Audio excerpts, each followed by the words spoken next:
Hello, good morning दोस्तों। कैसे हो आप सभी?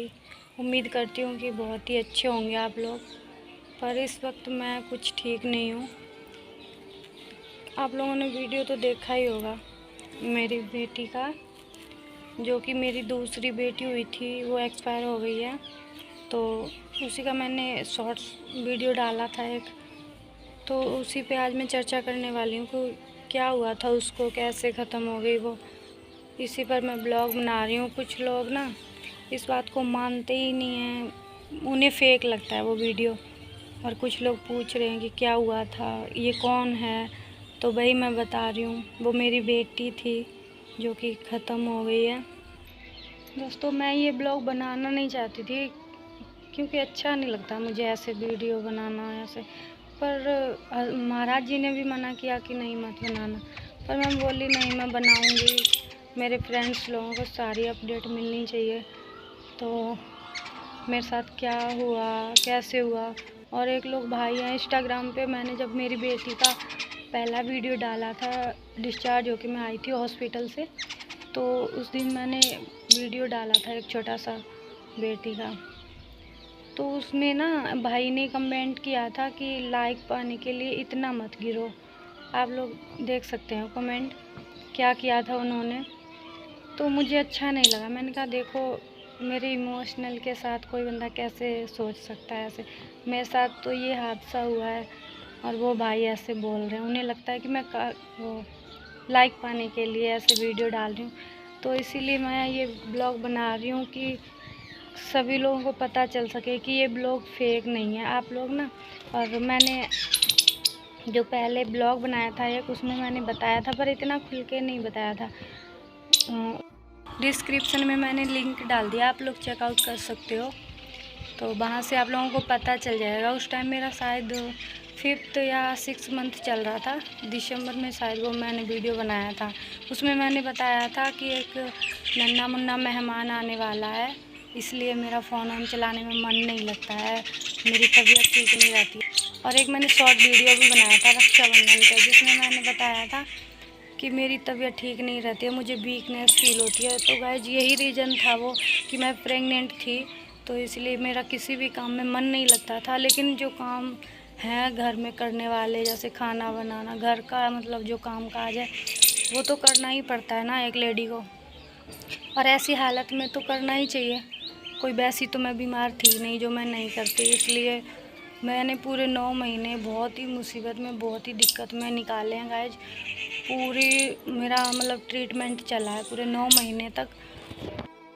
और ट्रीटमेंट का रीज़न ये था कि गुनगुन जब मेरी हुई थी तो वो बड़े ऑपरेशन से हुई है, और इसीलिए मैं चाहती थी इस बार बच्चा नॉर्मल हो जाए, ऑपरेशन ना हो। मेरे को बहुत ज़्यादा सूजन आ जाती है, इसीलिए पूरे मतलब जो भी चीज़ मेरे को नुकसान करती, बादी चीज़ या ठंडी चीज़, तो मैं नहीं खाती थी वो। और जब भी कोई दिक्कत होती थी तो दवाइयाँ वगैरह मेरी चलती रही हैं बीच बीच में। हालांकि मुझे ज़्यादा दवाइयों की ज़रूरत नहीं पड़ी है, क्योंकि मैंने परहेज़ रखा है पूरे 9 महीने का। और डॉक्टरों ने जो मेरे को बताया, जैसे कैल्शियम की गोली, आयरन की गोली टाइम से लेते रहना, तो मैंने वो रेगुलर रूटीन पे ली है, मिस नहीं की। तो इसीलिए मेरे को नॉर्मल बेटी हुई। नॉर्मल तो हो गई पर वो बची नहीं, क्योंकि उसकी धड़कन कम थी। धड़कन कम होने की वजह से ही वो ख़त्म हो गई। रीज़न यही है। और किसी को लगता है कि फेक ब्लॉग में फेक बना रही हूँ, तो ऐसा नहीं है भाई, मेरे साथ ऐसा हुआ है, ये रियलिटी है। और जो मैंने वीडियो अपलोड किया है शॉर्ट्स, या मैंने पोस्ट अपलोड की है, वो भी फेक नहीं है। क्योंकि एक माँ ही समझ सकती है ना अपने बच्चे का दुख, हर कोई नहीं समझता है। 9 महीने मैंने कोख में रखा है बच्चे को, तो मुझे पता है ना दर्द कितना है, तो मैं दिखाती नहीं हूँ किसी को। उस कमेंट की वजह से ही मैंने सोचा एक ब्लॉग बनाना चाहिए, मुझे आप लोगों तक ये बात पहुंचानी चाहिए, क्या रीज़न है क्या नहीं। इसीलिए मैं आज ये ब्लॉग बना रही हूँ। और मैं बिल्कुल भी, मेरा मन नहीं लगता था वीडियो बनाने में स्टार्टिंग से ही। तो मैंने एक ब्लॉग जो मैंने बनाया था दिसंबर में, और वो अपलोड किया मार्च में। देखो इतना मन नहीं लगता था फ़ोन चलाने में कि मैं उस ब्लॉग बना तो लिया कि उसको अपलोड भी कर सकूं। क्योंकि उसमें एडिट करना पड़ता ना, इसलिए मैं नहीं कर पाई। मैं फ़ोन चलाती थी तो मेरे को उल्टियाँ आने लगती थी, और बात करती थी तो भी उल्टियाँ आने लगती थी, और ब्लॉग में तो कंटिन्यू बोलना पड़ता है, इसीलिए मैं वीडियो नहीं बना पाती थी। कभी कभार शॉर्ट्स डाल देती थी, पर ब्लॉग नहीं मैं बना पाई। तो अभी मैं ब्लॉग स्टार्ट कर रही हूँ, अब मैं कंटिन्यू करूँगी। फ्रेंड्स, आप लोग पूरा सपोर्ट कीजिए हमें। आप लोग साथ नहीं देंगे तो मैं जहाँ हूँ वहीं रह जाऊँगी, आगे नहीं बढ़ पाऊँगी। और मुझे आगे बढ़ना है, जो कि आप लोगों की सपोर्ट से ही ये सब हो सकता है, पॉसिबल है। नहीं तो मैं कुछ नहीं, आप लोग मेरा साथ दोगे तो ही मैं आगे बढ़ सकती हूँ। तो प्लीज़ फ्रेंड, आप लोग मेरा सपोर्ट कीजिएगा ज़्यादा से ज़्यादा। और सबसे बड़ी दुख की बात तो ये है कि मैंने मतलब मेरी बेटी हुई तो मैं उस टाइम बेहोश हो गई थी। मैंने अपनी बच्ची को देखा भी नहीं। मैं मतलब इतनी बदनसीब माँ हूँ कि 9 महीने कोख में रखने के बाद भी मैंने अपनी बच्चे की शक्ल नहीं देखी। बस जो महाराज जी ने वीडियो बनाया था 7 सेकंड का, वही मैंने देखा और फ़ोटो में देखा मैंने। मैं वैसे रियल में नहीं देख पाई अपनी बच्ची को। मुझे पता भी नहीं था कि बच्ची जन्म चुकी है या नहीं। और जब मैं होश में आई मुझे पता चला, तो बस पता यही चला कि अब बच्ची मेरी कभी मुझे मिल नहीं सकती है, इतनी दूर जा चुकी है। दुख तो बहुत हुआ, पर अपने आप को मैंने जैसे तैसे करके संभाला। मैं रोई नहीं किसी के सामने, किसी को दिखाया नहीं मेरा दुख दर्द कि मुझे कितना है, बिल्कुल भी।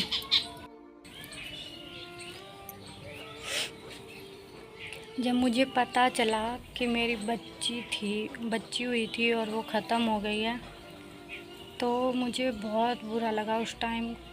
जब मेरी बच्ची हुई थी मुझे पता भी नहीं था कि मेरी बेटी हुई है, ना मुझे ये पता था कि बेटा हुआ, क्या हुआ है मुझे कुछ नहीं। जब मैं होश में आई थी मुझे ये पता था कि हाँ, मैंने पूछा, मेरी ननद है उनकी सास थी मेरे पास, दीदी की, तो उन्हीं से मैंने पूछा था। उन्होंने कहा हाँ बच्चा हो गया। तो फिर मैंने, और उसकी धड़कन नहीं थी, तो डॉक्टर साइड में उसको पीठ ठोकते हैं ना कि कैसे भी ये रोए बच्चा, तो वो कर रहे थे वो 1-1.5 घंटा से, और बोल भी रहे थे, जो बातचीत कर रहे थे ना डॉक्टर, वो मैं सुन रही थी। पर मुझे ये नहीं पता था कि ये मेरा ही बच्चा है। जब एक नज़र ऐसे देखा मैंने, तो बच्चे की पीठ थी मेरी साइड, बस एक नज़र ही देखा, पीछे से भी मैंने नज़र भर के नहीं देखा अपने बच्चे को।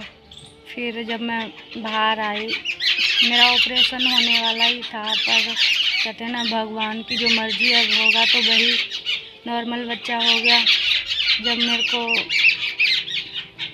ऑपरेशन थिएटर से बाहर निकाला गया, उस टाइम फिर मैं सो गई, पूरी रात जागते जागते रही, तो फिर मेरे को नींद आ गई, मैं सो गई। बाद में जब आँख खुली तो मेरे पास मम्मी नहीं थी, दोनों लोग, एक ननद की सास और एक मेरी सासू माँ, दोनों लोग, मम्मी नहीं थी क्योंकि वो घर पे जा चुकी थी बच्ची की वजह से।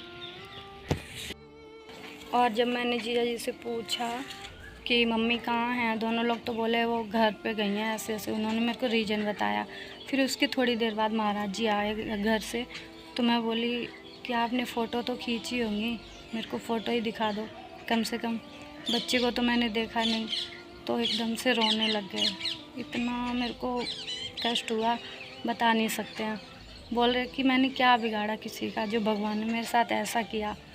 बहुत रोए, बहुत दुख हुआ, क्योंकि हम सभी लोगों के बहुत सपने थे, कोई कुछ सोच रहा था तो कोई कुछ सोच रहा था, ऐसे सपने सजाए हुए थे। पर ये नहीं सोचा किसी ने कि क्या होगा, लड़की होगी या लड़का। हम ये बोल रहे थे बस नॉर्मल हो जाए, कुछ भी हो जाए, हम बहुत खुश होंगे। सभी लोगों के बहुत अरमान थे, मम्मी पापा के, बड़े भाई जी, दीदी, महाराज जी, और जो मेरे देवर हैं, सभी मतलब कुछ ना कुछ सभी के सपने थे कि हम ये करेंगे, वो करेंगे, ये करेंगे, पर बस सभी के सपने अधूरे रह गए। बहुत कष्ट हुआ। और मैं उसी दिन अस्पताल से डिस्चार्ज होके नहीं आई, क्योंकि मेरे को इन्फेक्शन होने लगा था, उसका मतलब दवाई चल रही थी, तो डॉक्टर ने मना कर दिया। उसी दिन मेरे को छुट्टी नहीं दी। दूसरे दिन मैं डिस्चार्ज होके घर आई, मेरे को बहुत अजीब लग रहा था, बहुत ज़्यादा पेन भी हो रहा था पेट में, क्योंकि टाँके आए हैं इस वजह से। फिर एकदम से मेरे को रात में बेटी की याद आ गई और मैं 3 बजे आँख खुल गई मेरी। मैं 3 बजे से जागती रही और मम्मी सो रही थी मेरे साथ में, उनको पता भी नहीं चला। मैं इतना रो रही थी, इतना ज़्यादा। मेरे को ऐसे चुप के मेरे को रोने की आदत है, सभी के सामने मेरे आंसू नहीं निकलते हैं, पता नहीं। तो मैं इतना रो रही थी तो सुबह मेरी आंखें बहुत ज़्यादा सूजी हुई थी। सभी लोग देख रहे, कह रहे सूजन बढ़ गई अपने आप, ये कैसे? मैंने कहा नहीं, ये सूजन नहीं, मतलब वैसी सूजन नहीं है। मैंने कहा मैं सोई नहीं हूँ, मेरे को नींद नहीं आई 3 बजे से, तो इसीलिए ये आँखें सूज गई हैं। 3 बजे से बराबर मेरे आंसू नहीं रुक रहे थे, इतना कष्ट हो रहा था।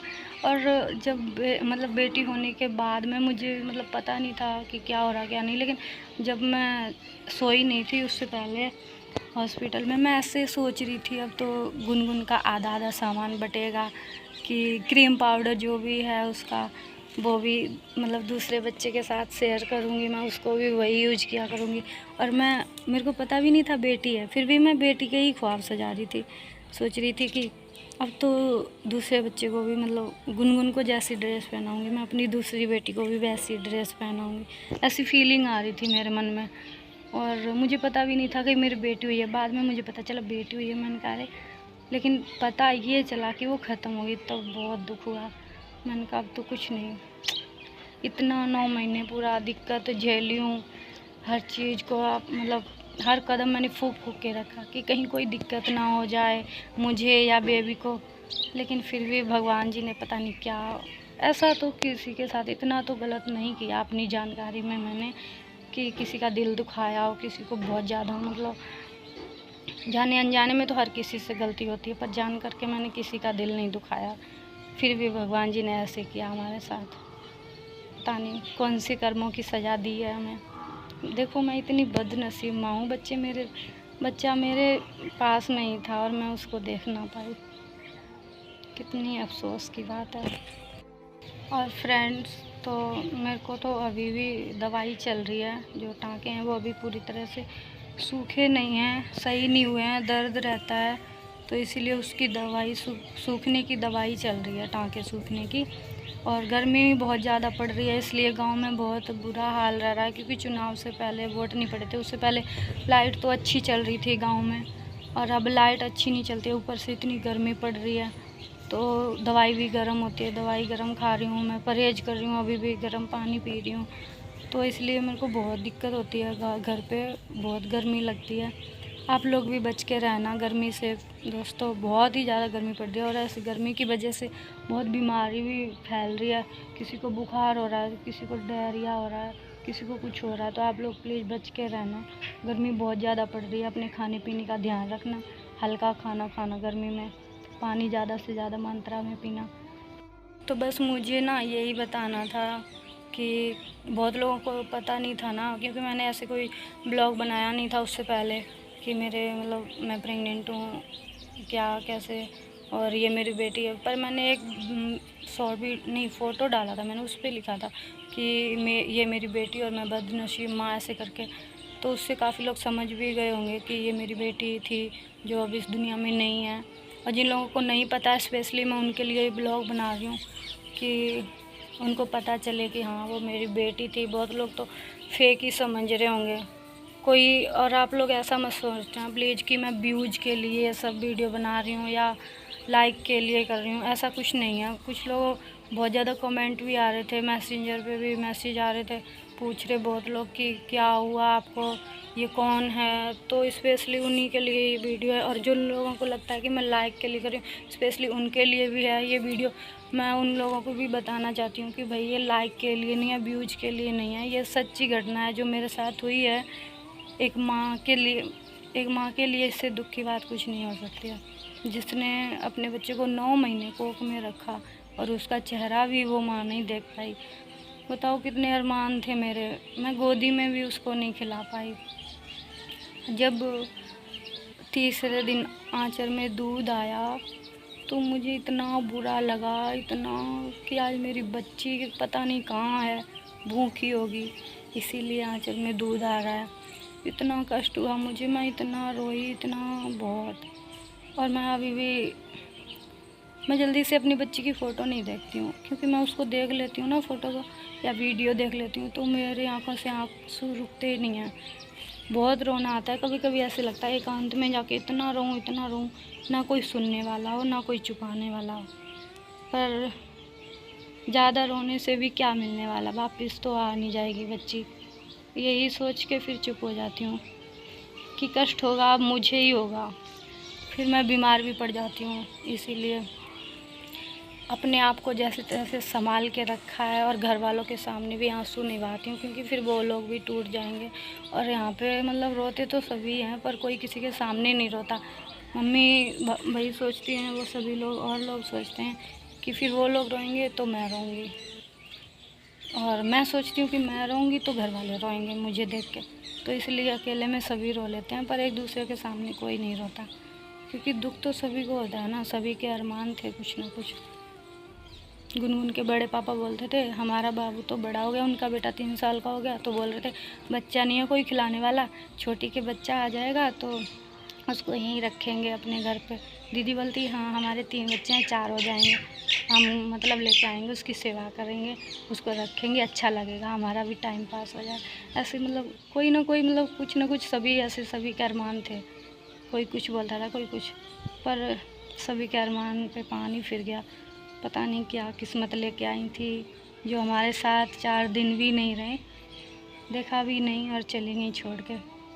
दोस्तों आप लोग उसकी आत्मा के लिए प्रार्थना करना, उनकी आत्मा को शांति मिले और आप लोग स्वस्थ रहिए ऐसी गर्मी में। बस वीडियो इतना ही। तो दोस्तों ब्लॉग को यहीं पर एंड करते हैं, मिलते हैं नेक्स्ट ब्लॉग में, तब तक के लिए बाय बाय, टेक केयर, जय माता दी।